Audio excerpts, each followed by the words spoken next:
Hi అండి. అందరికీ నమస్కారం. ఈరోజు మనం 5వ తరగతి తెలుగు సాయం పాఠం సాధనా పత్రాలను ఎలా పూర్తి చేయాలో తెలుసుకుందాం. మొదట మనకిక్కడ ఒక పారాగ్రాఫ్‌ని ఇచ్చాడు. ఆ పారాగ్రాఫ్‌ని పిల్లల చేత చదివించి, ఆ పారాగ్రాఫ్‌కి సంబంధించిన ప్రశ్నలను తయారు చేయించాలి. నెక్స్ట్ కింది పేరాను చదవండి. ప్రశ్నలకు జవాబులు రాయండి. ఫస్ట్ క్వశ్చన్, పిచ్చుక చనిపోతుందేమో అని అనుకోవడానికి కారణం ఏమిటి? ఆన్సర్, పిచ్చుక బాధతో విలువిల్లాడుతూ అరుస్తూ ఉండడం వల్ల. సెకండ్ క్వశ్చన్, రవి వివరాలు తెలుసుకోవడానికి అధికారి ఏమని ప్రశ్నించాడు? రవి పేరు మరియు వారు ఉండే ఊరు వీధి వివరాలను అడిగాడు. నెక్స్ట్ థర్డ్ క్వశ్చన్, పిచ్చుక అరుస్తుంటే ఏడుస్తున్నట్లుంది అని రవి ఎందుకు అన్నాడు? ఆన్సర్, పిచ్చుక పడుతున్న బాధను చూసి రవికి అలా అనిపించింది. నెక్స్ట్ సాధనా పత్రం 2, పేరాన్ని చదవండి. ప్రశ్నలకు జవాబులు రాయండి. ఫస్ట్ క్వశ్చన్, ఎవరైనా విద్యుత్ సరఫరా ఆఫీసుకి వెళ్ళి విద్యుత్ సరఫరా ఆపేస్తే రక్షించవచ్చు. ఈ మాటలు ఎవరితో అన్నారు? ఈ మాటలు అమ్మ రవితో అన్నది. సెకండ్ క్వశ్చన్, ఎవరి గురించి ఎదురు చూడకూడదు అని రవి ఎందుకు అనుకున్నాడు? జవాబు, ఆలస్యం చేయకుండా పిచ్చుకను కాపాడడానికి. థర్డ్ వన్, రవి యొక్క ఆలోచన ఏమిటి? తానే నేరుగా వెళ్ళి పిచ్చుకను కాపాడటం. నెక్స్ట్ కింద కవితను చదివి ప్రశ్నలకు జవాబులు రాయండి. ఫస్ట్ క్వశ్చన్, ఆకలితో ఉన్నవారికి ఎలాంటి సహాయం చేయవచ్చు? జవాబు, ఆకలితో ఉన్నవారికి అన్నం పెట్టి సాయం చేయవచ్చు. పై కవితను మనకు ఏ గుణాన్ని తెలుపుతుంది? ఆన్సర్, ఈ సహాయం చేయడం. థర్డ్ క్వశ్చన్, కష్టాల్లో ఉన్నవారికి సాయం చేయాలని చదివారు కదా, కష్టాల్లో ఉన్నవారంటే ఎవరు? ఆన్సర్, ఈ సమస్యలతో బాధపడేవారు. నెక్స్ట్ వర్క్షీట్ నెంబర్ 3, మనకి ఇక్కడ ఒక పేరా ఇచ్చాడు. ఈ పేరాని పిల్లల చేత చదివించి అందులో సరళ అక్షరాలను గుర్తించాలి. ఆ అక్షరాలతో పదాలను రాయించాలి. రాసిన పదాల నుంచి ఏదో ఒక పదంతో ఒక సొంత వాక్యాన్ని పిల్లల చేత రాయించాలి. నెక్స్ట్ అదే పేరా నుంచి గుణింత అక్షరాలను గుర్తించాలి. గుర్తించిన అక్షరాలతో పదాలు రాయాలి. రాసిన పదం నుంచి ఏదో ఒక పదంతో ఒక సొంత వాక్యాన్ని రాయాలి. నెక్స్ట్ థర్డ్ వన్, ద్విత్వాక్షరాలను గుర్తించి మనం ఇక్కడ రాయాలి. తర్వాత ద్విత్వాక్షర పదాలతో పదాలు రాయాలి. ఆ పదాల నుంచి ఒక పదాన్ని తీసుకొని సొంత వాక్యం రాయాలి. నెక్స్ట్ ఫోర్త్ వన్, సంయుక్త అక్షరాలను పదాలను గుర్తించి బ్రాకెట్లో రాసి ఆ పదాలతో మనము సొంత వాక్యాలను రాయాలి. నెక్స్ట్ వర్క్షీట్ నెంబర్ 4, గళ్ళలోని అక్షరాలను ఆధారంగా చేసుకొని మనము పదాలను రాయాలి. నెక్స్ట్ పట్టిక ఆధారంగా వాక్యాలు రాయండి. ఉదాహరణగా, నేను ఆటలు ఆడాను, నేను పాటలు పాడాను, నేను కథలు చదివాను, అన్న ఆటలు ఆడాడు, అన్న కథలు చదివాడు, అక్క పాటలు పాడింది, అక్క కథలు చదివింది.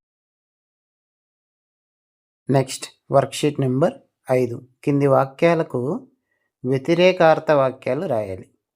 రవి పిచ్చుకను రక్షించలేదు, రవి పిచ్చుకను రక్షించాడు. గీత బడికి రాలేదు, గీత బడికి వచ్చింది. సుమ ఆటలు ఆడింది, సుమ ఆటలు ఆడలేదు. ఫోర్త్, నేను బాగా పాడతాను. ఫిఫ్త్, నాకు ఆకుకూరలంటే ఇష్టం ఉంటుంది. పరోపకారం అంటే అర్థం ఇతరుల కోసం మంచి చేయడం. నెక్స్ట్ గీత గీసిన పదాలకు సొంత వాక్యాలు రాయాలి. ఇక్కడ ఆందోళన ఇచ్చాడు. పరీక్షల సమయంలో విద్యార్థుల ఆందోళన పడకూడదు. నెక్స్ట్ సాహసం, సైనికులు ప్రాణాలు తెగించి సాహసం చేస్తారు. థర్డ్ వన్, సఫలీకృతం, కష్టపడి చదివితే పరీక్షల్లో సఫలీకృతం అవుతారు. నెక్స్ట్ సాధనా పత్రం 6, కింది ప్రశ్నలకు జవాబులు రాయండి. రవి వాళ్ళ నాన్నతో ఏమన్నాడు? నాన్న నాన్న, ఆ పిచ్చుక చూడు, పాపం తీగలో ఇరుక్కుపోయింది, దాన్ని ఎలాగైనా కాపాడుదాం నాన్న అని రవి వాళ్ళ నాన్నతో అన్నాడు. సెకండ్ క్వశ్చన్, రవికి ఏమంటే ఇష్టం? రవికి పక్షులన్నా, జంతువులన్నా మరియు వాటితో గడపడం అన్నా చాలా ఇష్టం. నెక్స్ట్ థర్డ్ క్వశ్చన్, రవి దినచర్య ఎలా మొదలవుతుంది? రవి దినచర్య తెల్లవారుగానే లేచి పిచ్చుకల కిలకిల రావాలు మరియు పక్షుల అరుపులు వినడంతో మొదలవుతుంది. ఫోర్త్ క్వశ్చన్, పిచ్చుకను కాపాడడం ఎందుకు అవసరమని విద్యుత్ శాఖ వారు భావించారు?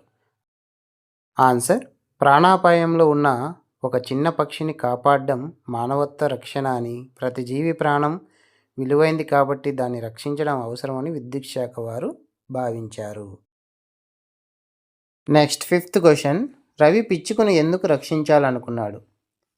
కరెంటు తీగల్లో ఇరుక్కొని అల్లాడిపోతున్న పిచ్చుకను చూసి రవి మనసు కరిగింది.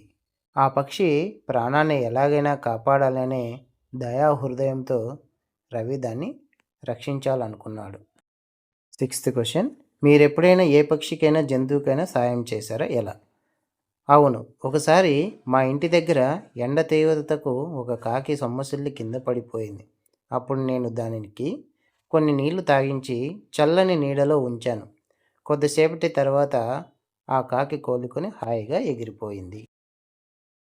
నెక్స్ట్ సాధనాపత్రం 7, సరైన జవాబును గుర్తించండి. సరైన చిహ్నాన్ని గుర్తించి రాయండి. నువ్వు ఎక్కడికి వెళ్తావు? ఇక్కడ సరైన మనం ఆశ్చర్యార్థకం ఉంచాలా, క్వశ్చన్ మార్క్ ఉంచాలా? క్వశ్చన్ మార్క్ని ఉంచాలి. నెక్స్ట్ సెకండ్ క్వశ్చన్, ఆశ్చర్యం, ఆనందం, బాధ వంటి భావాలను తెలిపే వాక్యానికి వాడే చిహ్నం ఏది? ఆన్సర్ ఆశ్చర్యార్థకం. థర్డ్ వన్, సరైన వాక్యాన్ని గుర్తించండి. ఇందులో సరైన వాక్యం నువ్వు ఆట ఆడతావా? కింద ఇచ్చిన పేరాలో సరైన చోట ఆశ్చర్యార్థకం, క్వశ్చన్ మార్క్ను గుర్తించి రాయాలి. ఆపదలో ఉన్నవారికి చూసి సాయం చేయాలా వద్దా అని ఆలోచించకండి, అక్కడ ఆశ్చర్యార్థకం ఉంచాలి. చేతనైనంత సాయం చేయడం మన బాధ్యత కాదా? అక్కడ క్వశ్చన్ మార్క్ని ఉంచాలి. నెక్స్ట్ ఆశ్చర్యార్థకం, ప్రశ్నార్థకంలను ఉపయోగించి మరికొన్ని వాక్యాలను రాయండి. మీ పేరు ఏమిటి? నువ్వు ఏ తరగతి చదువుతున్నావు? అబ్బా, ఆ పువ్వు ఎంత అందంగా ఉందో! ఆహా, ఈ వంటకం చాలా రుచిగా ఉంది. Next worksheet number 8. ఇక్కడ ఇద్దరు పిల్లల మధ్య జరిగిన సంభాషణని మనం రాయాలి. మోహన్, రాజా, నాకు చిన్న సాయం చేస్తావా? తప్పకుండా చేస్తాను. ఏం కావాలో చెప్పు. నా పెన్ను పోయింది, ఎక్కడా దొరకడం లేదు. అయ్యో, అవునా? క్లాస్ రూమ్లో వెతికావా? అవును, వెతికాను, కానీ ఎక్కడా కనిపించలేదు.